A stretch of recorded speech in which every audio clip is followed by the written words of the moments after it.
পাবি না ক্ষমা, তোদের জন্য গাবের লাঠি রাখছি আমরা জমা। আমরা জিয়ার সংসদ করি শহীদ জিয়ার আদর্শের ডাকে, দেশ চালাইব তারেক জিয়া, ভয় করি আর কাকে। ধন্যবাদ। দর্শক, আপনারা জানেন আমি এখন এই মুহূর্তে আছি 300 ফিটে।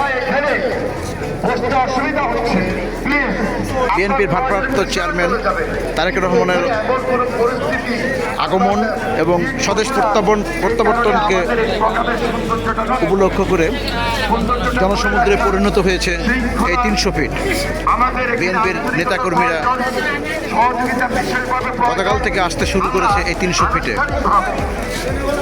দেখছেন আমাদের ভারপ্রাপ্ত চেয়ারম্যান জনাব তারেক রহমান, তিনি আমাদের ঢাকা এয়ারপোর্টে এসে পৌঁছবেন।